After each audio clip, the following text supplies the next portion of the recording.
Sports Media Network Studios. It is by the Playbook, getting right down to the wire, guys. A couple weeks away from the Super Bowl. I'm Brandon Soder. With me, Patrick Walls, Michael Turnovan. Y'all, how we doing today? Great. Doing very well, yeah. Yeah. It's fucking cold here. If you can't tell, I'm literally wearing my winter coat down in the basement. Speaking of, let's get right into it. Pretty sure that's...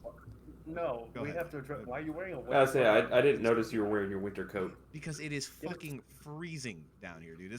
I literally picked the absolute coldest part of the house to set up this office. Get a space heater. It's so dangerous. No, Actually, it's have not one. just dangerous. put a blanket over it. That's a good point.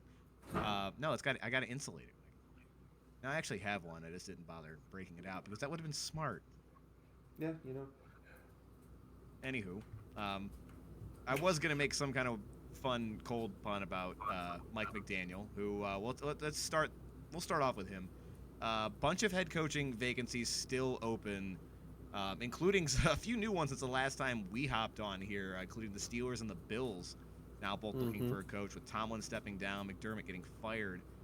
Brown's still looking for their guy. They're conducting second-round interviews now. Mike McDaniel, they did finally extend an offer for a second interview, and he politely declined. Oh. Yeah. There goes our minority interview. Right, which... No, we reached out to Tomlin. But we have to interview him in person. We can't just reach out to him. It was a Zoom call. It has to be in person. They COVID took rules. Tomlin out to lunch.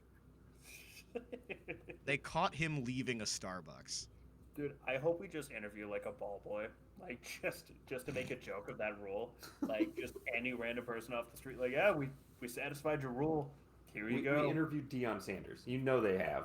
There we go. Oh, that'd be awesome. I feel like the quintessential That would be horrible. we just need to cover the Rooney Rule candidate would be to interview Lovie Smith. Bring him What's Hugh back Jackson again. up to? Hopefully dead. Anyway, so that was the big thing. So Mike McDaniel, not even remotely guaranteed a head coaching job at this point. At least it doesn't seem. What was it? The Raiders. Raiders and Ravens, he's already had a second interview with. So both of those, and then I believe today, which would have been yesterday if you're listening to this, the day this comes out, the Chargers interviewed him for an OC spot, and he has already been Oh, eliminated that would be scary. as an OC for the Lions. I don't know about the Eagles yet, but the Lions apparently said no to him. It was interesting. That's That's wild. dumb. Okay. But Yeah. Again, the fact that they're telling him no, he's telling the Browns no, it seems like he's being very, very, very particular about what he wants, which I guess you kind of have the ability to, especially if you're fine landing in what you think is the best situation and you're not just hungry to go back and be a head coach, which is smart. I think that's what I would do. yeah, Like, it's not like he needs the money. yeah, I like love I'm that. still being paid part of my old head coaching contract to go do less work somewhere else and be really good at one part of the football team. Mm-hmm. Dang. And I'll do that. I say I'm pretty sure they have to pay out the rest of his contract as well because he wasn't fired for cause. And as long as he's interviewing, he's still trying to find a job. Yeah. So they can't not pay him. So No, he's still getting paid. They don't make all the details of the coach contracts public, but they are, I believe, generally, if not always, fully guaranteed at this point.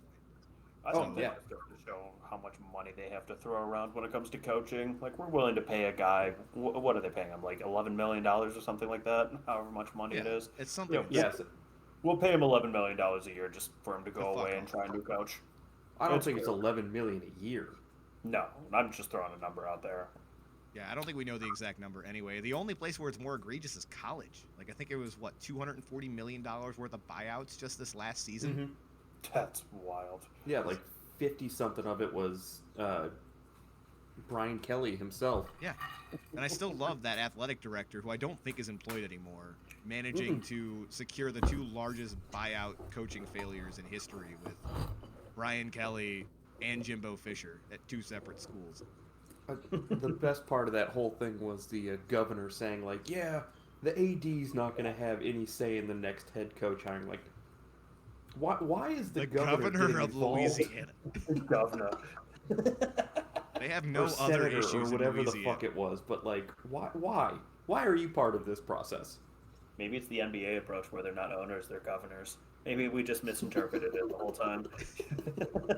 No, the owner Yeah, of someone is Louisiana the doesn't owner sound of a right. college. Somebody's got to be. Sorry, with the student athletes. The owner of LSU. Anyway, so yeah, so McDaniel's out. Browns. It seems like the most likely hire right now is going to be Jim Schwartz. Is the betting favorite.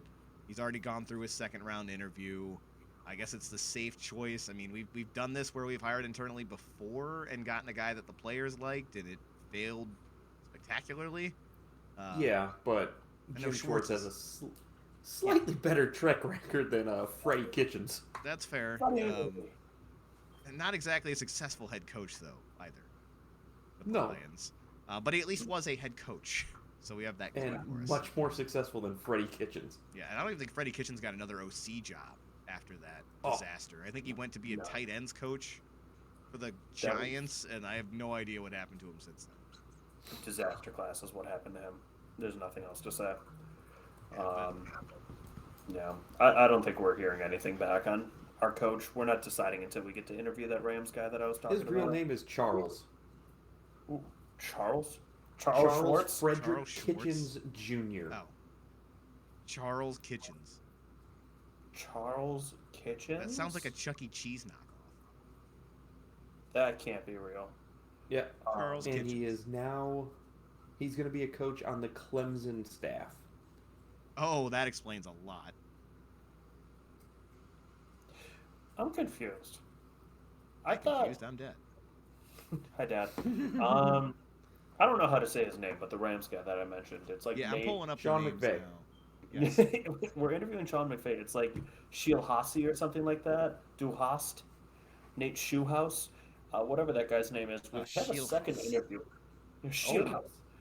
We have an interview primed for him, a second one, but I thought we couldn't interview him to begin with until the Rams are out of the postseason. According to the Unless article the I'm Rams give looking at, approval. it's still technically in to be determined, so it's like an informal invite for a second interview. That's how they're probably skating around this. Interesting. And then I guess Grant Udinsky, it's still floating out there. I don't know if he's officially been offered a second interview or not. The offensive coordinator for the Jaguars, which I still don't particularly understand. Jaguars' offense looked good, and he's young. We're trying to get ahead of it. See, Hire a young guy who's looking to change the offense and make it completely different. Somebody who doesn't have an ego and has been in the league for 30 or 20 years. What I don't understand Why is not keep how Tommy Reese? we're giving Ben Johnson so much credit in Chicago that neither of his coordinators are getting any looks despite them having an incredible season, yet the Jaguars have a very slightly less impressive season, and their OC is getting head coaching looks after a year? I don't really get that. I wouldn't compare it to Ben Johnson. I mean, Ben Johnson was such a highly touted coordinator going to be a coach. That's Cohen Liam had a lot Cohen of hype wasn't. around him as well. Yeah. Not that much. Not like Johnson, no. But No, those are different leagues. That's like Bijan. But I don't being think top it's a running big back, enough and then, difference and then that an honorary CMC. Yeah, it's a difference. It's a big one. not enough gap for his there. offensive coordinator to be getting head coaching looks. Well, So it again, depends. was it Liam Cohen or not? Is the OC with the Bears, has he been doing it longer and I have more no idea. productive than the... Yeah, I say I don't know enough about those OCs. That might be why. Well, I know the OC guy from Jacksonville is like 30 years old. Okay, well, he also gave Trevor Lawrence his first good season in 3 years, whereas Caleb Williams, Yeah, he the showed Bears, a lot of flashes last the year. Bears went to the playoffs. Yeah, I'm giving. Yeah, that was a lot to do with the defense, too. I'm Not also really. giving pointers to Ben Johnson. I'm not giving pointers to the coordinators. I'm giving points to the coordinators. No, but for point Jacksonville being, and I don't understand how you look at the Bears' success, and it was never even really thought about that either coordinator was going to get a look. But then no one's really seems to be batting an eye about the Jacksonville OC getting multiple head coaching looks. I don't know. I don't know what I'm missing with him. Maybe he's some prodigy that I'm not aware of. But 30-year-old who has been doing this for a year under a offensive head coach who was brought to Jacksonville for his offensive schemes. You saw his old team struggle when he left in Tampa Bay. Yet, again, this Adinsky guy is getting legitimate looks at head coach. I don't know. He is at the bottom of the list of Browns candidates right now that I'd actually be interested in. I don't know about you guys. I mean, I would have liked Harbaugh, but Fair. I say I don't really have a strong opinion about really any of the people that we're interviewing at the moment. I would love if we got an offensive-minded head coach who could actually do something with the offense. Like, don't get me wrong, if the only way we can keep Jim Schwartz is moving him to head coach, cool, but then bring in an OC and actually let the OC run the fucking offense. Right. That's the thing. If we keep Schwartz, we need a good offensive coordinator, which it looks like Mike McDaniel's completely off the table for that. Brian Dable, it's starting to look more and more like he's going to the Eagles. So I really don't know like what hot candidates are really going to be left on that market. Sean McDermott. There's no way McDermott is not a head coach. I don't see him going back to OC. Not when there's this many openings, but that is a good transition. Jim Schwartz. If we're talking about head coaching candidates, though, obviously it's too early for any of that to have been shaken out with McDermott. The Browns need to be banging on his door right now. Mm-hmm. Absolutely. 100%. I'm doing the same thing I would have done with Harbaugh. Here's a blank check. How much do you want? Yeah. Just write it down. Basically. Blank check and control of the offense. I don't care if we get rid of Barry at that point. Because that's apparently, I don't know if you guys read anything about what happened to McDermott, supposedly. They were doing their, yearly exit interview with the owner, with the GM, and he made the comment of, I don't think this is a roster that, as constructed, is good enough to win a championship. And they basically said, all right, well, we don't think we have a coach right now that's good enough to win a championship, and let him out the door. Well, they can both be right. Guess we'll find out. Yeah. But still a lot of openings. There's 4 that have been taken so far, which helps in the McDermott chase. Let me actually pull up who is still looking for a head coach. Open. Should have had this ready. I mean, what? It's got to be... The Raiders, obviously. I say Browns, Steelers, the Raiders. Bills, Browns, Raiders, Cardinals? Ravens. Oh, the Ravens. There's one more. No, there should be one more because there were 10. Dolphins. Cardinals. Dolphins Steelers, happily. Never mind. Steelers and What did you say the last? Cardinals. Yep. Okay. So, I mean, I would say the Ravens and Steelers jobs definitely more alluring. The Bills. That's a great opening. Get the Is the fuck Steelers outta job here. that alluring with the possibility of no quarterback and another middle of the round draft pick? For a head coach, yes. Safety reasons, yeah. Yes, 100%, because you have job security out the ass. Yeah, so you're guaranteed probably at least 10 years. Because the shortest one was Bill Cowan. He coached for 16 14, seasons. I think. I was going to say, what was it? They had was it 3 coaches since the 80s or something Since crazy? 69. This is going to be their 4th kid since 1969. I was going to say the 60s, but I'm like, there's no way that's right. Yeah, you get a job for the Steelers, man, you're locked in for a while. That immediately moves them up the list. Mm-hmm. But, obviously the Bills are out. After that, though, the Browns might be the next best. I would rather go coach the Browns than the Cardinals or the Raiders. I could see the Raiders just because they have the number 1 overall pick, but that roster is a disaster right now. You got a lot to fix there, but the Cardinals, I think, definitely on the bottom, if you're asking me. I mean, you go to the Raiders.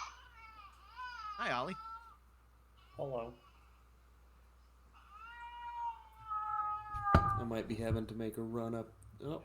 I don't think Ollie wants to go to the No? Raiders. Yeah, Ollie thinks that the Raiders have the worst opening. I'll be back. Have fun. Okay. We'll hold down the fort, Patrick. Yes. Thank you. I low-key was hoping he walked away and forgot to mute. I thought he was going to bring us with him for a second. That would have been pretty funny. Patrick. The Adventures of Patrick on daddy duty tonight. Daddy Day. But Yeah, who are we talking about? The Cardinals, the Steelers, or the Raiders? If you're a coach and Yeah, you're or going to one the of those, Ravens are available as well, which I think the Ravens. I Ravens mean, number one by far for McDermott. it's got to be Ravens by a lot is number one because you've got a team there. You know, you just need to learn how to coach them. You walk in there, you earn the respect, you earn the title of coach, and then you kind of start imposing your will on these guys and teaching them how you want to run the offense, how you want to run the defense. The Browns are saved by their most recent draft. Yes. Other than that, I think you have to, as a coach, if you're being brought in as a coach, you have to look at the history and go, this was a pure luck draft. There's no history here. Like, they don't have success here. They just got lucky. I honestly wouldn't mind the Cardinals. I feel like they started to click. And what draft pick do they have? They're They're third or they fourth. I was four maybe.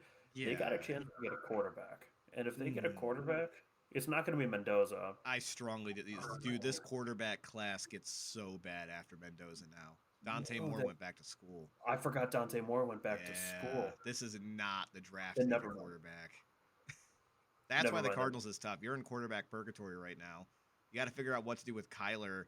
You can't really just cut him either because if you do, it's a massive cap hit. Mhm. It's gonna be really hard to get anybody to take him as trade bait. So again, they've got some players on that roster, but definitely not a spot I would want to go. Again, I think the Browns, especially when you have to take the Bills out of the equation, would be third at worst if you're McDermott. Yeah. Then I guess Raiders. Why are we taking the Bills out? Oh, because of McDermott. Never mind. Obvious reasons. I got that. Yeah. We're there. I guess Raiders. I mean, you're probably guaranteed 2 or 3 years as a Raiders coach. You walk in there. I think. disagree. Look at the last few years, man. McDaniel, I say Antonio Pierce. Pierce, and what's his name? Old guy, Carroll. 3 years in a row. Pete Carroll brought in his guy, and they crumbled. Antonio Pierce was a favorite among that whole team. Max Crosby was talking about leaving if he didn't get the head coaching job, and he got a year. They shipped him out. Who'd they replace Pierce with? Was that with Pete Carroll? Yes. Yeah. Okay, then again, just kind of going from the front office standpoint, can kind of understand it. Might not agree with it, but I can understand. Great hire at the time. Yeah. But I'm saying if I'm Sean McDermott, you've got the reputation there of making it to the playoffs. Sure, Josh Allen might have done the heavy lifting. You can make that argument. You're McDermott. You come into the Raiders. You get Fernando Mendoza as that first-round pick, number 1 overall pick, and then you start to build around him a little bit. Like, hey, next few rounds, we're just taking offensive linemen. Then you have Fernando Mendoza. You've got the linemen. You have Ashton Genty. You've got Brock Bowers. Your receiving core is still bad, but maybe Mendoza can make one of those guys shine. I thought Trey Thornton Tucker. was pretty good. Trey Tucker, that guy. He looked real good for like 5 weeks, and then Geno Smith became even worse. Somehow crumbled. Still have Max Crosby as an asset potentially as well. Mhm. Yes, but potentially trade bait too. That's what I'm saying. Yeah. Yeah. So maybe you just go full blown rebuild. So again, I think it's better than the Cardinals' job for sure. Yeah. I could see the argument for putting it above the Browns' job because you have the ability to kind of shape it in your image. But that Browns defense The defense is nasty. is juicy. Yeah. Which the Ravens or the Raiders don't really have any unit that like is really shiny to you right now. Even Genty like looked good in spots, but I don't think he's anywhere close to a sure thing after what we saw. Not without last an year. offensive line. No.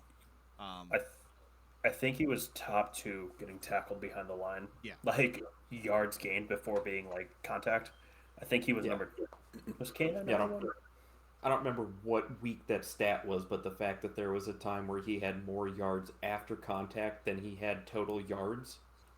Bananas. Yeah. Bananas. Nobody Not how can that's say supposed to work. that. No. Yeah.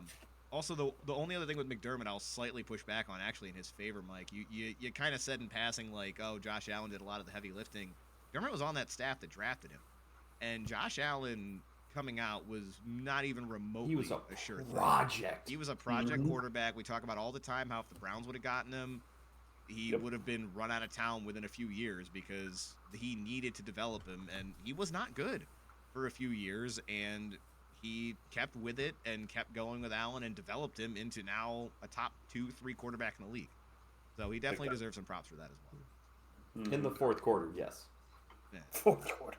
Hey, man, play however you want. Fourth quarter, you got to lock in. We'll get to that. Last couple things on the coach hiring front. We do now have 4 jobs filled at this point. First one, John Harbaugh to the Giants. That was finally made official today. There was some weird contract negotiation stuff, I think, about the reporting structure, because he didn't want to have to report to Joe Shane, which I don't blame him, because I don't understand why Joe Shane's still there.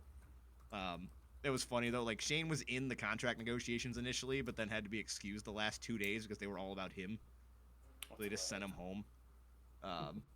So Harbaugh so the adults could talk. That had to be a funny conversation. Like, dude, don't come into work today. Take a PTO day. Why? It's about you. Yeah. You don't need to be here for this stuff. It's schematics and numbers, and it's a lot. Just, we think it would be better for the organization. It's gonna be quicker if you're not here. Just one less voice, it's not really necessary. No, go spend time with your family. Yeah. They need you. Second hire, Falcons. Kevin Stefanski, Browns head coach. Boy. Falcons managed to hire the same exact coach for like the 4th, 5th time in a row. Just absolutely refused to get an innovative offensive mind in here at all. So we're going to hand Kevin Stefanski a bunch of weapons that he's going to underutilize, like every other coach has done with this goddamn franchise. All I'm saying is that run game, though, is about to be terrifying. Yes, Tyler Algier for 2,000 yards.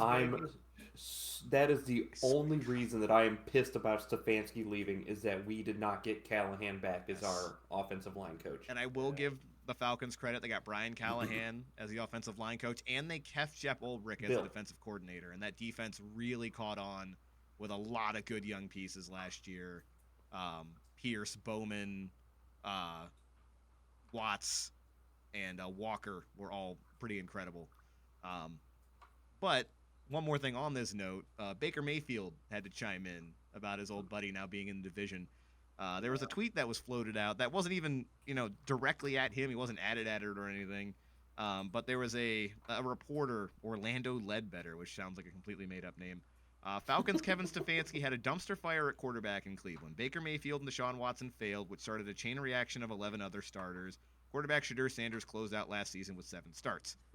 Baker replied and said, "Failed is quite the reach, pal. Still waiting on a text or call from him after I got shipped off like a piece of garbage. Can't wait to see you twice a year, coach." Hell yeah. Damn. Hell yeah. So now we got pissed off Baker again. Buccaneers are winning that division by 7 games. I really wish we could put this graphic up, but do you remember the Ryan Fitzpatrick cycle? Because we're currently the Baker cycle. We're currently in the Baker cycle, yeah. Yeah.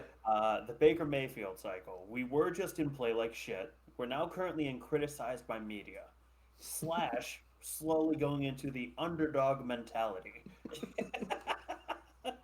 Don't worry, once the season starts, we'll beat inferior opponents, then we'll call out the doubters, and then we'll start playing like shit again. Yep. I say we've already seen that go through. The first 5 weeks, he was an MVP candidate. Yep. Dude, every year. But now the cycle's starting a little bit later this time, though, so they're going to get to the playoffs, and then he's going to play like shit. It's unreal. He's so predictable. Funny. So predictable. It's great.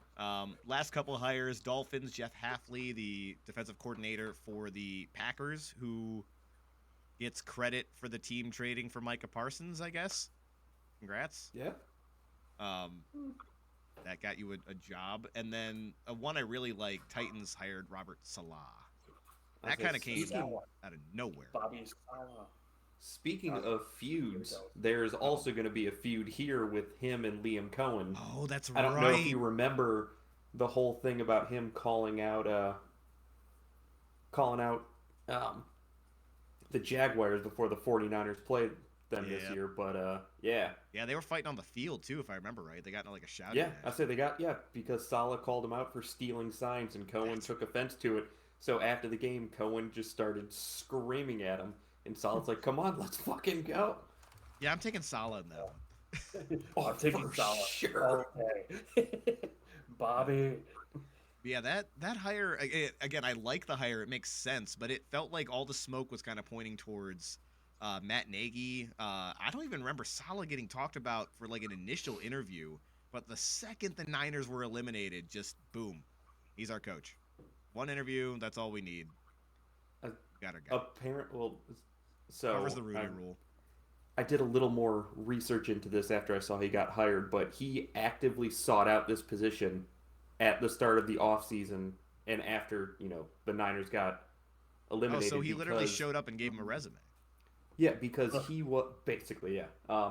He was the final two people in the hiring process for the Jaguars last year. Jaguars went with Liam Cohen. He took that personally. He's like, I'm gonna try and fuck them as often as I can now. I'm going to a division rival. So he is the Baker Mayfield of head coaches.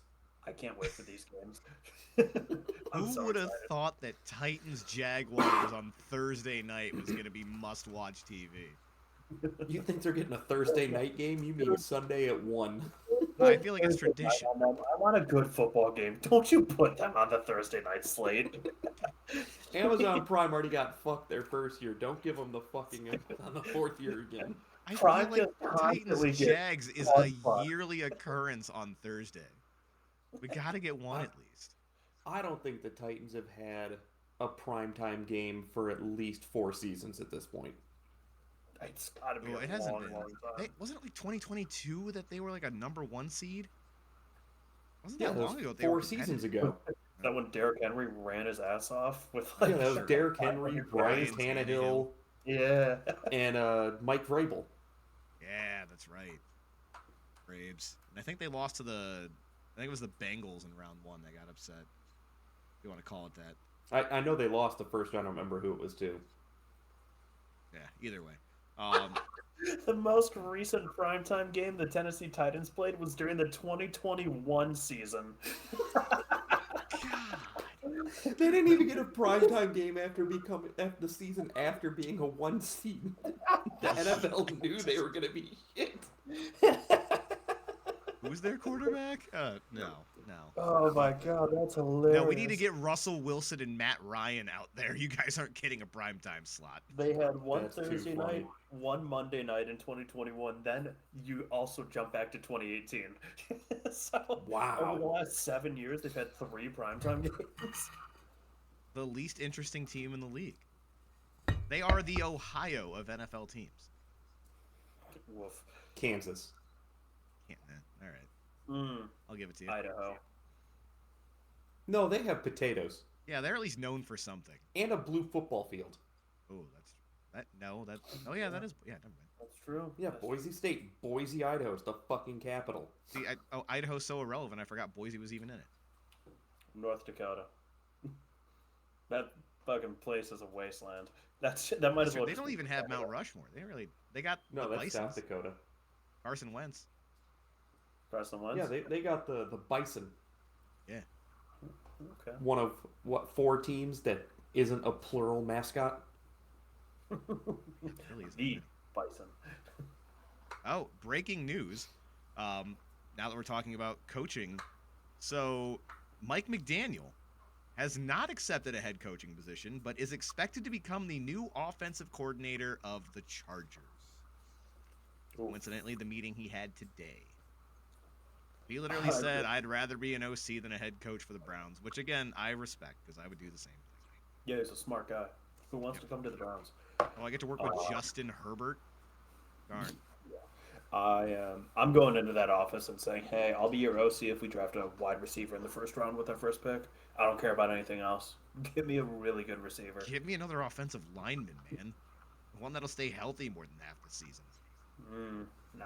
Justin Herbert was getting shelled. What's their? I wonder what their pick is. They got to be like high 20s. Well, they made the playoffs, yeah. So I Okay, think the I wanna worst say, you're gonna like, be in the playoffs is like 18. 3. Yeah. So I doubt they're gonna have any stellar linemen up there, like any good guys, unless somebody falls because they decide to smoke weed or something like that. Yeah, it's possible. Out of a gas mask. There will be some good wide receivers around there too. Which is why I kind of hope the Browns target one with their second pick. But all right, so yay, breaking news on the pod. Congratulations, Mike McDaniel. Also, fuck you. So let's talk about divisional games, shall we? Because we got plenty to get into here. We'll go in chronological 22nd order. pick, just so you know. What's that? Sorry. Oh, the Chargers? 22nd pick, yeah. Gotcha. They could get an offensive line. We'll see how it plays out. But divisional games. We'll start on Saturday. Overtime game. Bills 30, Broncos 33. Where the fuck do we want to start? I loved watching this game. I know I said it earlier. I hate Josh Allen. Can't stand him. Arnold. God, it was so much fun to watch it. I know that there were some shit calls and that the Bills should have won it, but what are you going to do? Make the right calls. I mean, I know the Bills filed multiple complaints with the league about it afterwards, and basically called for, I think it was the head official's job, saying like, hey, he needs to go back to, whatever school or learning center that they do this for, and he needs to be re-educated or he needs to get fired. Send him to the Derek Zoolander School for Kids Who Want to Learn Better and Do Who Stuff. can't read well and want to do other things better, too. Send the ref there. I mean, basically, that's what they're saying. Yeah, that's funny. Yeah, they're notorious for crying about things, though, when they don't get their way. Just like the tush push, and what did they do? They adopted the tush push and run it better than anybody, it looks like now. Because Josh Allen's a wrecking ball. Yeah, I say it helps when your quarterback's 6'5". Oh, To be fair, sure. 3/4 of the league opposed the tush push. It was pretty much like the Eagles, the Lions, and like 2 other teams. The Bills waited until they got fucked by it, and they're like, this isn't fair. We need to remove this. We don't like this anymore. Does. The Bills have, and like, part of it is because of how much they bitch, but part of it is because they've been in so many unprecedented fucking games. I feel like we get one rule change a year because of something stupid that happens in a Bills game. Like we had the overtime change when Allen didn't have a chance at it. The really stupid one was last year when Josh Allen converted a 4th and 1. They spotted it horribly, didn't give it to him, and then we're like, oh, we're gonna do sky cam now to fix that, when all it is a camera that picks up where the ref spots the ball, so they don't need to bring the chain gang out. Speaking of that, how many times did you see the virtual spotter this season? I saw it in the preseason once.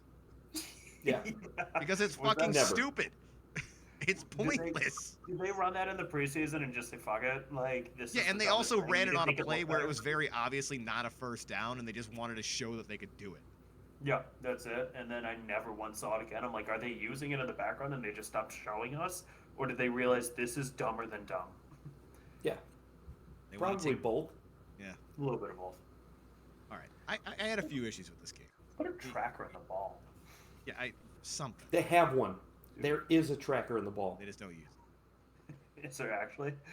Yes. I don't know that. There's fucking cameras in the first down pylons. That's not as impressive. Yeah. That's not Still, they could be how do you utilized. think they gauge the speed of the ball and all the other kinds of they have a legit. I thought that was just a tracker in the ball. PFF They have it. intern doing it by eye test. Brandon, they can be utilized, but wouldn't you rather have a really shitty on an angle camera view? Wouldn't you rather have a bad camera angle? Instead of straight up and down, wouldn't you rather be on the side like this looking at it? So you're not really sure if it's a first down or not? That's true. Then idiots like us could have a podcast to argue about it. Add in the human error portion of it with people running 40 yards across the field with goddamn chains because they don't have a chain gang on both sides of the fucking field. We should be in charge of the league, man. We could fix so much so fast. It's so unbelievable how just stupid the NFL is when you really get down to the nitty-gritty. Multi-billion-dollar industry. There's still some fields that have less cameras than others, so you can't use every camera technically because every team needs to have the same advantage. I think the Falcons, how they have that really cool top-down camera that they put on Bijan all the time? Yeah. Can't use that for anything other than highlights because other teams don't have that. It's yeah. Okay. Quality of life would sure be cool here, but not everybody does it, so we can't do it. But don't worry, guys. We got a sniper up there. We got a sniper in case something goes down. We all have that, right, guys? Now, Yeah, if that's we could pretty use cool. the sniper's cam for reviews, then I think we're talking Put a- game changer. The scope cam. Put a GoPro on top of the scope. But like, don't zoom it in at all, so it's just the view from 500 feet away. We'll put the GoPro like behind the scope, so it's using the scope to look at the field. Oh, there you go. Now there's an Just clipping idea. on the edges. It's great. Yeah. Completely out of focus. You have the actual like crosshairs. Gene Steratore coming in. Well, you can see by the cluster over here on the side of the scope that he's clearly in bounds. So I think it's a good call. Last thing you want to hear though is that sniper is going against Bijan and he breaks off run. It's like, oh, I can win my season right now. Yeah. Well, I mean, why do you think Daniel Jones, that one run where like he trips when he's out in the middle of the field, the sniper took a shot. Sniped. He got sniped. Yeah, Yeah. that makes sense. They should mic up the sniper. I don't think we want to hear some of the stuff that comes out of those snipers' Yeah, mouths. Probably not. Anyway. Just fine. doing the full metal jacket thing the entire time. This is my rifle. This is my gun. Without my rifle, I am nothing. All right. Snipers aside, here's the issues I had with this game, man. Jesus Christ. We got him. Go Broncos. All right, are you gonna transition, man? Yeah, I'm Yeah, trying so to. what problems do you have with this game? Okay, couple things. One, the Bills could have been in better position to win this. The last minute of the first half and the first minute of the second half were a complete disaster in the strip sack, the blindside hit on Allen. There's a lot that went wrong there that converted into points for the Broncos. Sure. The officiating, man. Like, I know the Bills been bitching about it. I'm going to continue to bitch about it.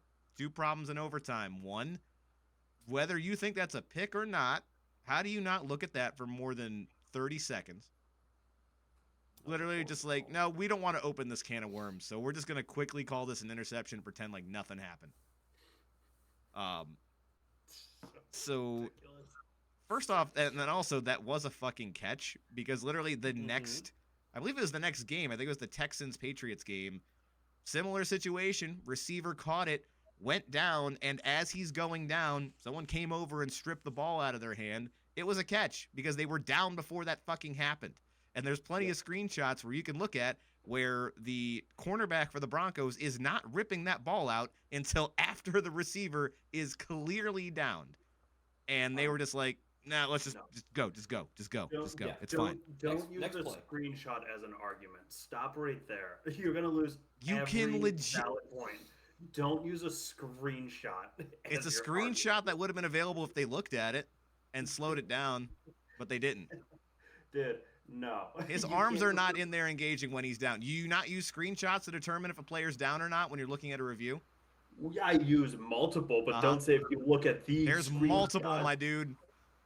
No, Go back and look you're at it. There is just wrong. plenty of evidence for you there that You're you don't want to absolutely look wrong at. about this pick. You're absolutely wrong. No, because we literally got evidence Yeah, the I'm saying next it was a pick. game that that Huh? is the rule, and the I'm NFL. saying it was a pick. I'm saying Oh, it was no. a pick. You're I saying just- you're wrong. You didn't have full. I'm sorry, I know ball. I'm sorry you don't know ball. I'm You can sorry be you wrong. don't That's know the fine. rules. That's your choice. I'm sorry you just want exciting slop. Trust me, I'm on your side. Like, I love it for the fact that the Broncos won, but I have to agree that it was a catch, Oh, not a and pick. let's continue on that real quick. So, yes, the Broncos did win. I'll get to that point.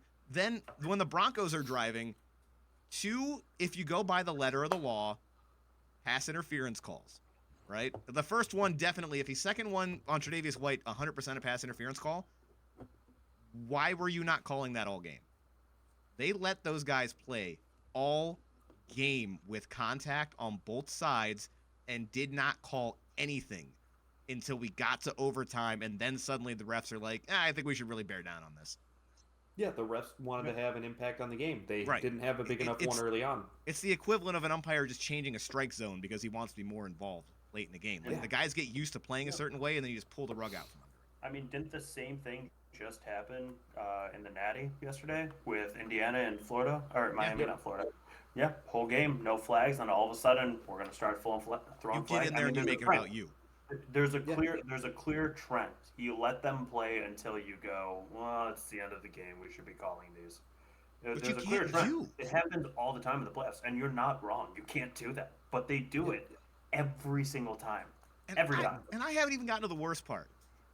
The worst part is not that the Broncos won. Congratulations, Broncos. Exciting team, fun team. Our reward is Jarrett fucking Stidham.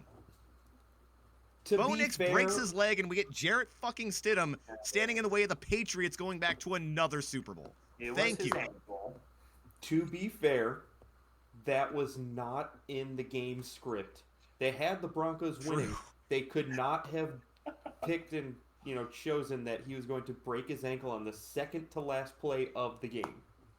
I mean, I still believe it's a pick, but God definitely didn't agree with that. He said, "Oh, Broncos are gonna win. Second last play, Bo Nix, you're breaking your ankle. Like, you're not winning the Super Bowl, guys." That was unreal. Second last play. Second to last. I think it might have been the last one. It might have been when he took a knee.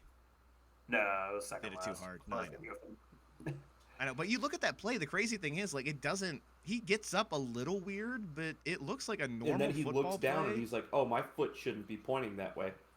And he went back out and he still took the knee. He did an interview after the game still. Like, nobody was even remotely thinking about that at the time. Adrenaline is a hell of a drug. Yes. Like, you can go back to that every single time. And I do have one small issue with Sean Payton as well, which I'll look for anything to complain about with Payton. And it's not a legitimate one, but he did his press conference after, actually finished up, was leaving, and then came back out to announce the Bo Nix news. I'm like, Such a dick. you couldn't even give the fans like a night to go out and be happy and celebrate this. You just immediately had to be like, "Oh yeah, we're fucked, guys." By the way, Jarrett's starting next it would week. have come out anyway. What's up? I said it would have come out that night anyway. It might not have been Maybe from not him, that night. But the least you could do is let them be happy for more than 15 minutes. Right. I It say could have you technically know gone all the Adam way to Schefter Tuesday sending when out they that start tweet. releasing all of that. Dude, we were at a bar. We were at a bar when that happened. We're literally watching Yeah. the game. The game just ends. What? We're maybe a few minutes into the Patriots game, and then all of a sudden, you say, I think it was you. It was I you thought were somebody saying, was fucking with my boss, who's a massive Broncos fan. He's like, Bo Nix broke his leg. It's like, huh? I know. There's no way that's real. And I look it up and I see Adam Schefter tweets, Bo Nix broke his leg. I'm like, get the fuck out of here. Like, 15 minutes maybe. Maybe 20 if you want to be generous. Went from really happy drinking to really sad drinking for Broncos fans. So, best of It luck to went the straight to weed smoking. That's true. It is legal there. Yeah. We could very well get the weed bowl again. Seattle makes it. We both. Yeah. Speaking of Seattle, not a ton to talk about with this one. Next 49ers game, 6, Seahawks 41. This game was quite literally over from opening kickoff. Oh my, yeah, Rashid Shaheed right off the rip.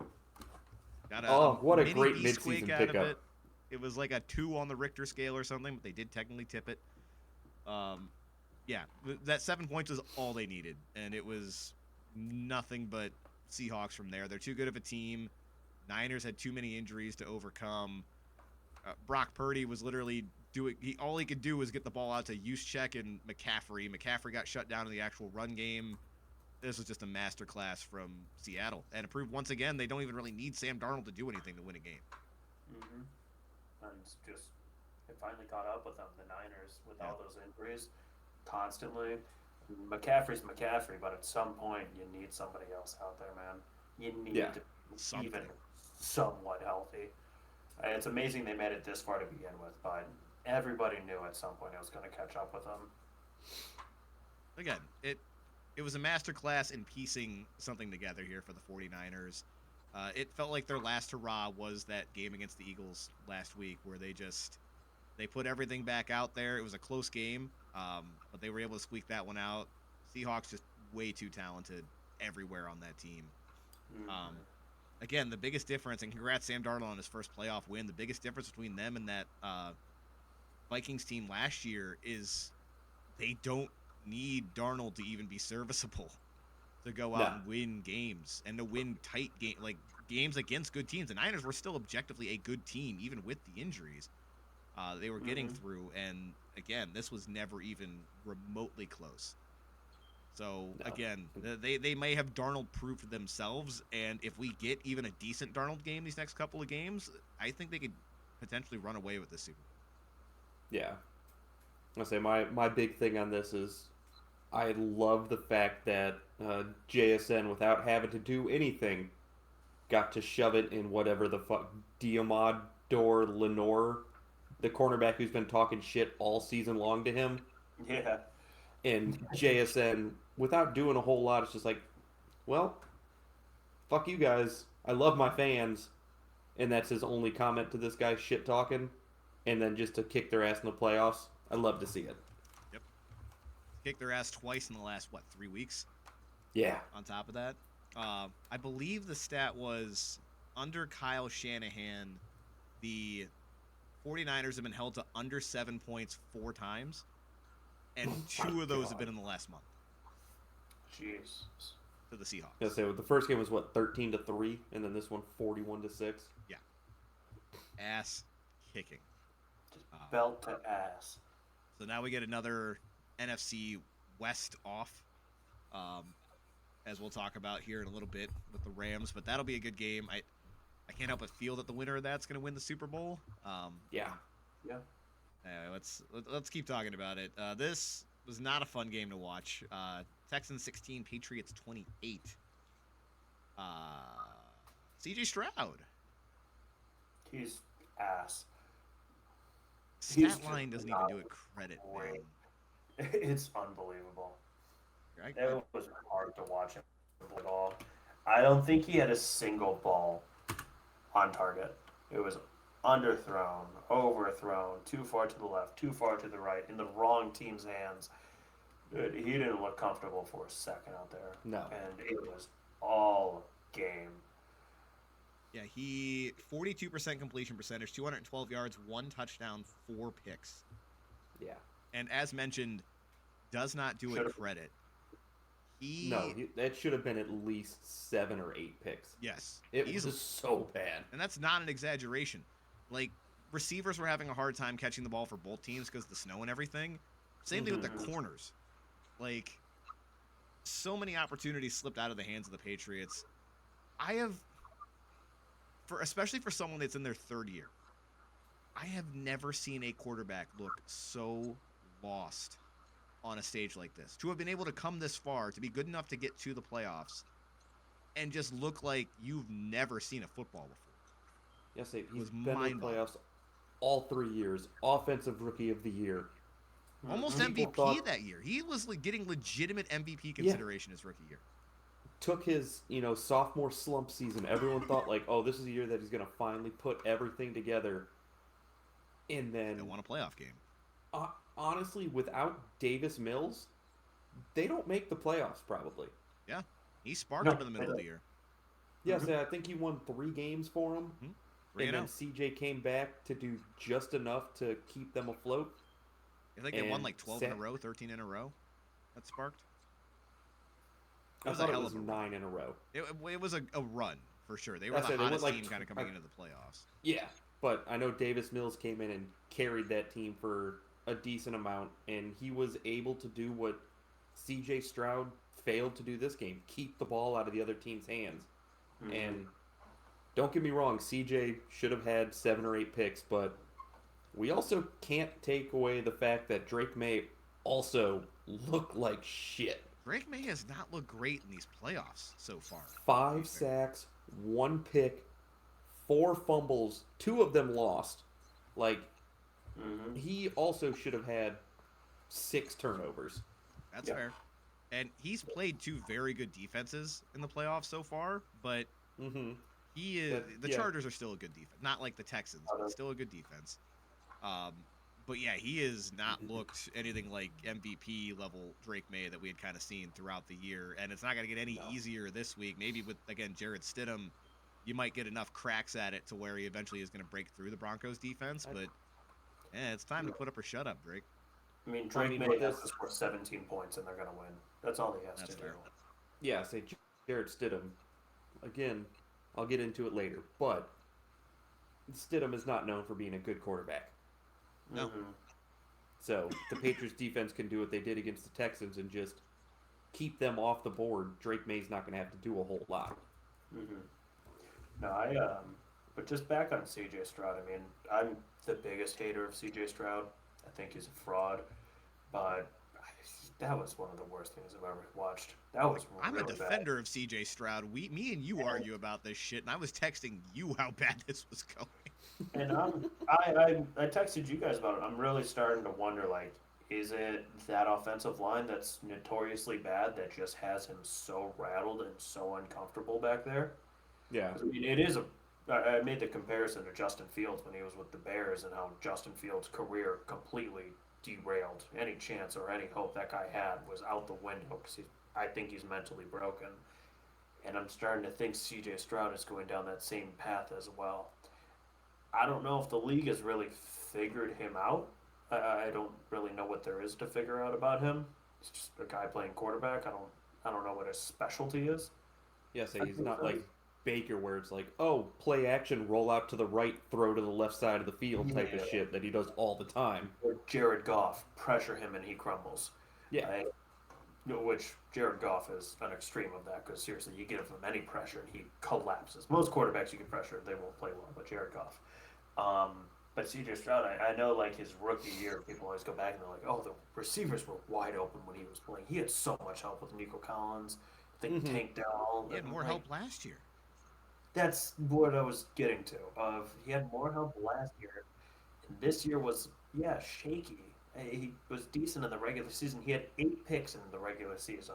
He had 4 picks 2 nights ago. Which is what's starting to make me think it's a pressure thing with him. Because you brought up the offensive line, right? Mm-hmm. Which has been, thing is, it's not like they've gotten worse throughout the year. They have been bad all year. Leading up to this game, tell me, like, versus the Patriots, who has a better defense? They played the Steelers, the Chargers, the Chiefs, the Colts twice. They played the Seahawks. Oh, actually, no, the Seahawks game he did not play well. That's a bad example. The Buccaneers he played better against. The Jaguars he played better against. Like, the Patriots do not have an incredible defense. They have a stout defense. They haven't rushed the passer particularly well all year. And while he was facing pressure a lot, again, it's like the second he went out there, he was seeing ghosts. It was like old Sam Darnold. Dude, he was shaking like a leaf. And I know it was cold, but like, that dude was shaking. He was nervous. Like you could see his feet were dancing. Like he was constantly moving. He never looked comfortable all game. And I'm starting to think like he's just starting to mentally break. Maybe he hasn't developed since his rookie year, and teams have figured him out. The rookie year, there was no pressure because he's playing with house money. You know what I mean? No one had any expectations. Like, that Texans team, yeah, people thought were going to be nowhere. terrible. Yeah, and even after his first game, I think he threw like 4 picks. It was not good. And all of a sudden managed to take them to the playoffs. No pressure on his back whatsoever. He could just go out and sling it, and it didn't matter what happened. But now that the expectations continue to mount, getting further on in the playoffs, I mean, he's made it to the second round of the playoffs now 3 years in a row and hasn't won any of the games, and they haven't been particularly close. Yeah, I don't think that's coincidence. I think they flashed a stat in like the first round in the wild card. They're like dominant. The Texans are dominant in the wild card.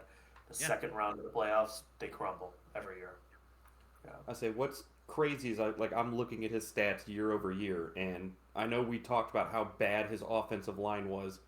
He took almost half the number of sacks this year as he did last year. Granted, he played in 3 less games, but last year he was sacked 52 times. This year he was sacked 23. So I don't know if it's I don't know if the pressure in terms of actual defense actually picked up in the postseason, or if it is really just it's the postseason now. Like, I have to be absolutely perfect, and that's what's making him crumble because it doesn't look like it was the offensive line feeling the pressure. I mean, the sacks is a little misleading because they knew that offensive line was going to be worse coming into this year, so I think they kind of designed the offense for him to be able to get the ball out quicker. And you also saw it in the run game a lot more this year, where they just that 52 to 23 is It's huge significant. difference. Yeah, 100%. But again, their idea of fixing the offensive line was trading away Laramie Tunsil. Yeah, I know. Oh, trust Keep losing Patrick. me, I know they made it worse, but somehow he was able to improve. Yeah, I don't know. And then you keep watching him trying to. He was staring down his first read the entire playoff game. The entire game, he's staring down his first read. Yeah. And I'm wondering, is he just broken? Is he stuttering? Is he scared? Or is he just trying to get going with something? Like, I don't know. He was not only staring down the read, it wasn't like he was staring down and then either taking off or throwing the ball away. He was staring down the first read and then throwing it to them regardless of the coverage. Yeah. Which that is legitimately the last thing you want to be doing as a quarterback. You are telegraphing your moves every time. Especially when your top receiver is Jaden Higgins. Like, you don't have your Tank Dell. You don't have your Nico Collins to throw to. Like, you've got, at best, a 2B receiver out there. And we do have to address that a little bit, too. Dalton Schultz also got hurt in this game. Like, they were missing a lot of weapons. I was checking all day on Monday. I really was. Like, just Googling. I'm like, was CJ Stroud concussed? Does CJ Stroud have a concussion? Concussion, CJ Stroud. I'm like, there's no way he was just that bad. That was one of the worst performances I've ever seen in a quarterback. That was like Deshaun Watson levels of bad quarterback play, with the throws just being so bad into the dirt. Had to sneak him in some. Next game. Before we get to our last game, this episode is brought to you by Jim McConville of Helene Kia. We weren't going to forget you, Jim. For over 2 decades, salesman Jim McConville of Helene Kia at North Homestead on Lorraine Road has been your trusted source for all new and used vehicles. Knowledge of the car buying industry and experience you can trust. Jim makes sure the customer is satisfied, safe, and driving away in a car they can afford and enjoy. Visit him today at 27932 Lorraine Road in North Homestead. Let's go, Jim. Jim. Jimma! Also, of all the times to bring that up, you bring it up right after we talk about Deshaun Watson. Horrible time to bring it. Awful transition. Jim is a family man. That's true. I don't know what Jim does in his personal time, okay? None of my business. He loves his family and raises his children. That's fair. Ew. And sells cars. Lots of them. Very well. Still driving. He came here to kick ass and chew bubblegum. And he's all out of bubblegum. All out of ass. All right. Rams 20. Bears 17. Another overtime game. Incredible game. Slugfest all the way up until the fourth quarter. Felt like the Bears were just going to do it again. Man, is that a cat? What the fuck was that? That cat just went ape shit. Bears fan? It's WWE time in this house, so. Nice. But yeah, it really felt like the Bears were just going to be the team of destiny. If y'all have somehow not seen this play yet, 4th down, 4th and goal, Bears literal last chance. Caleb Williams drops back, immediately pressured, just keeps fading back, blind throw. 25 yards. Blind throw about 50 yards in the air to the back of the end zone. And Cole Kmet, again, who's not getting enough credit, does it, like, sells it to where acts like he doesn't know the ball's coming to him, separates right as the ball is getting there, hauls it in, and sends it to overtime. I don't even know if I can give credit to Cole Kmet. Did you see that Rams defender just 10 yards downfield? I'm like, he was with him. Like, he started sprinting back towards the line of scrimmage. Yeah, because he probably didn't think the ball was going to make it there. Yeah, that's why I'm always laughing. It's like, yeah, Caleb had a great throw. Cole Kmet had a great catch. But also that defender is like, yeah, we won. Game over. It's like, dude, ball's still in the air. Like, have you seen the side-by-side footage? Like, the side of Caleb throwing the ball. Oh, yeah. And then the defender and Cole Kmet. As soon as Caleb releases the ball, Cole Kmet starts to fade back. The cornerback literally turns his whole body and sprints to the line of scrimmage. Craziest thing. Like, I get that you don't think that the ball's going to make it there, but keep your man there. Right. Like, keep an eye on him. Dude, it's fourth down. It's not like you're trying to It's pick fourth it down. for you It's the the end of game. the game. Like, where are you going? He's just gonna go get his pick. If the Rams literally- lose that game, we have such a just suicide watch on that guy. Because holy shit, He would that have been the was second most hated Rams defensive back of all time. I say, are we sure that that's not the same defensive back who was on the Bears last year for the Fail Oh Mary? my god. I don't Because that believe was so. just as dumb. Like that. The I don't know if I can whole say thought just as process dumb, of but that, yeah, it wasn't great. it's like the bottom of the ninth, 2 outs, and you're up by 1. You come in because if there's a ball over your head, the game's over. You keep the shit in front of you. And he's like, "Oh, okay, bye." just sprints. My favorite part too is that he starts yelling for a push off after that too. Yeah. Yeah, As if it was Cole I'm Kmet's sorry. fault. Are you going Yeah. up against the fucking Hulk? I mean, Cole. Have you seen Cole Kmet? He is a pretty big motherfucker. He's not that big Either way, to push your guy 20 yards away from you. but bad move by the DB. Still, I mean, Caleb could not have put that in a better spot from where he No. was throwing, blind, fading backwards. And we've seen this. I think he had 7 fourth quarter comebacks this year. This is the 8th one, yeah. Yeah, felt like they were gonna do it again, and then TJ Moore in overtime. Asshole. The Bears, the You Rams mean don't convert on DJ their. Brown, Yeah, the DJ Bears. Moore. You Can't call somebody that. Go on. No, so the Bears had already stopped the Rams, so they needed just any score to win the game. Caleb takes a deep shot. DJ Moore gives up halfway through his route and just gives it up to the cornerback, who makes a diving catch still. It was still a great play. But, Christ, DJ was literally jogging when that ball got released. Unreal. And, like, you can't look at that play and be like, well, he got shoved. Or like, oh, it looked like he got hurt. Or something happened off the line. Like, dude, that was just, he gave up. There's no excuse. plain and simple. And the problem with DJ Moore, like, they're not here without him because he's had so many incredible late game catches this year. It's not like it's the first time this has been a problem with him, man. I remember one last year specifically with Caleb where he just goes to the bench in the middle of a play.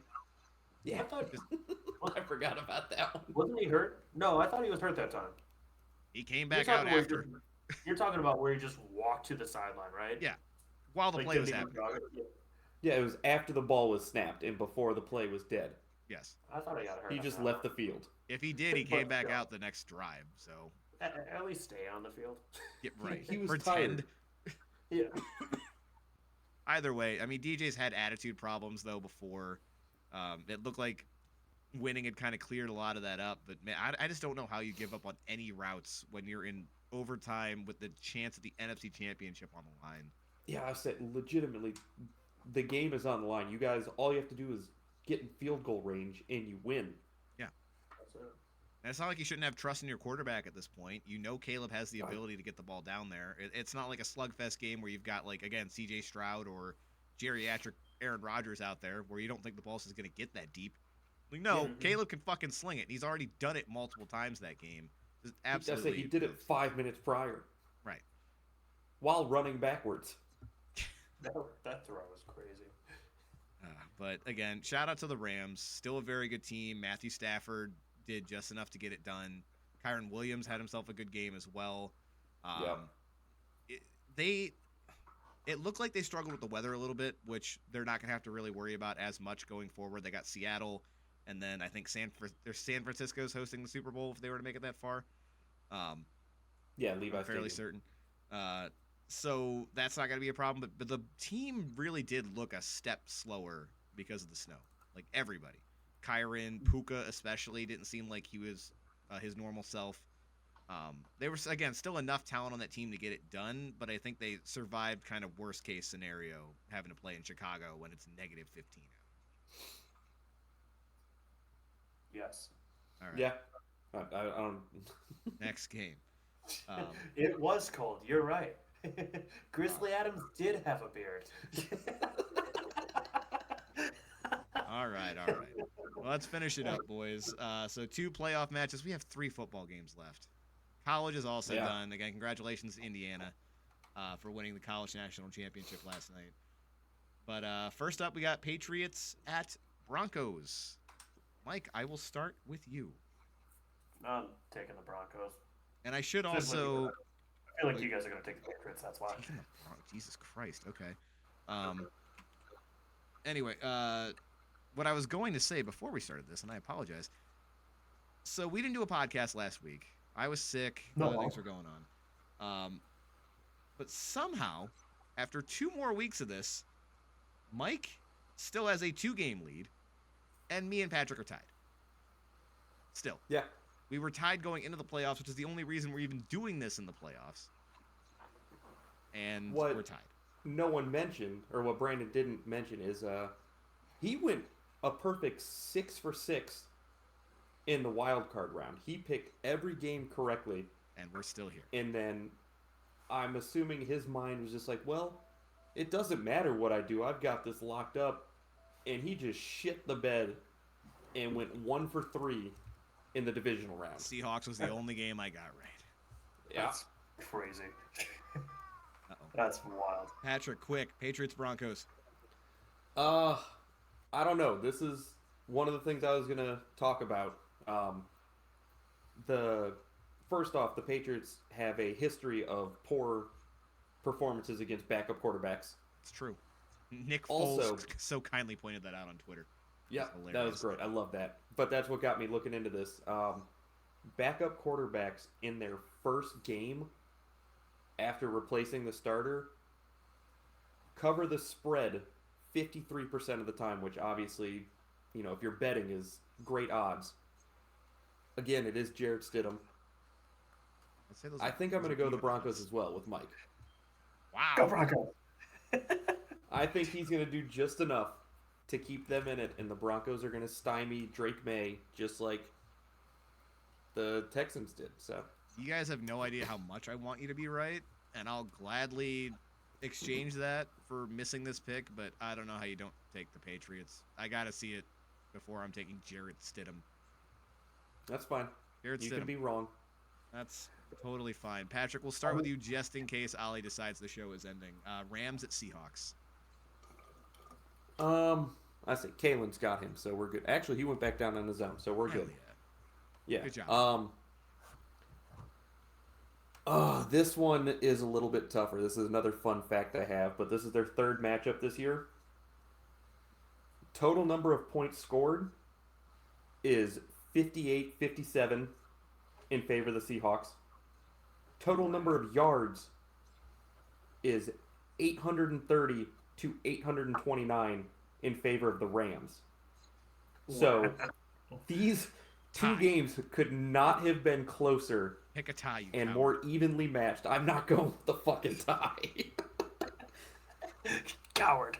They're going to tie, they're going to let the Bears in. God, this is tough because Sean McVay is such a better coach. But everything is pointing to the Seahawks. I got to go Seahawks. Seahawks it is. All right, Brandon. Yeah, I'm also going Seahawks, man.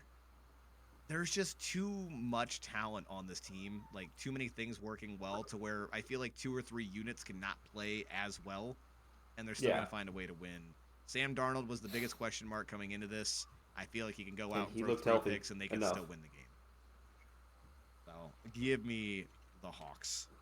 The Seahawk is not a real animal, but in case anyone was curious. These are facts. Speaking of facts, Michael.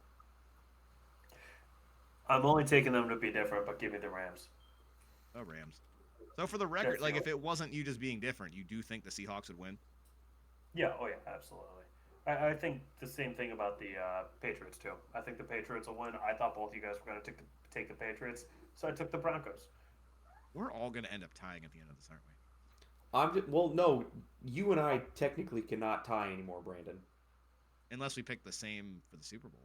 There's no, I guess, yeah. In theory. No, we'd have to pick different. One of us will be up 1 this week. Yeah, so we'd have to pick different Okay, Super yeah, Bowl yeah. ones, and So then we could whoever's down. tie. But you could tie Mike for the season because you guys picked different on both games.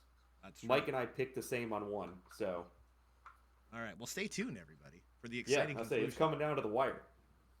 Yes. I don't know. We're keeping records into the playoffs. Now, Mike. No, we did say Mike was getting the win regardless because this is generally something we cut off at the regular season, but it would still be fun. Yeah, That would have been less of a fuckhead week one. In wild card weekend. I think I went like 1 of 5 or 1 of 6. I mean, you still only did one game worse than Brandon and I for the 2 weeks total. You went Yeah. 6 and 4. We only gained a game on you. Brandon and I went 7 and 3. Are you serious? Yeah, Guys, get better. I think you picked one more game wrong than I did in the wild card round, and then you and I both went 3 and 1 in the divisional round. One of you guys has to beat the other. You guys can't tie. Oh, It's a cat. It's a meow. It's Ollie. All right. I love that cat. Well- I can't wait to see him in like 2 days. Yeah. Well, he Yes. might be asleep by the time you get. No, never mind. I got to pick him up from daycare. So. I was talking about the cat, but yes, Ollie too. Oh. Well, you said also be Ollie, and then can't wait to see him. So I thought you were talking about the fucking I baby. really can't wait to see Ollie. He's so precious. Yeah, and watch out, Cleveland. The whole gang's getting together this weekend. So Woo woo. if anyone's going to be downtown at Beer Fest, come see your favorite podcast host. We will be signing autographs, but you have to bring your own. Not well, but we'll be signing them. Yes. I'm going to pretend like I don't know you. I That's- say they will go for The dozens of cents online. Dude, they might charge you. Mike, you should wear your bucket hat and then just pretend like you have no idea what anyone's talking about. If they mention it. Can I wear? Holy shit! Can we actually all wear our bucket hats? And when they start to close down, can we I was sit planning behind to a bring the table? bucket hat. Can we sit behind a table and pretend like we have a booth? The first one that leaves early, just Everybody, bring your snowballs. Brandon, bring your laptop. We'll just sit behind a booth right there and just shoot the shit with one another. don't What even do you turn the guys mics on. do? Oh, we got a recording for the beer fest. Yeah. What's your name? What brewery are you guys? Are you signed up with us? You should sign up with us real quick. Just Yeah, act so like we were need supposed to be sponsors for there. next season. Yeah, we'll throw you guys out there. We'll throw you a couple bones or two, whatever you guys want to do. I've I got don't the whole care, remote but- broadcast kit. We can really sell this. If we look official enough, no one's going to question it.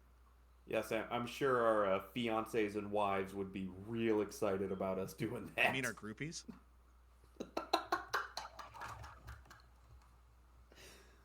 I just thought of something funny. I've got- Yeah. But anyways, for Brandon, for Patrick, For Michael. For everybody. For the love of the game. let's make this like my sex life and wrap it up. Let's call it a night. Proud of you. Like your sex life, we are incredibly disappointing. Good night, everybody.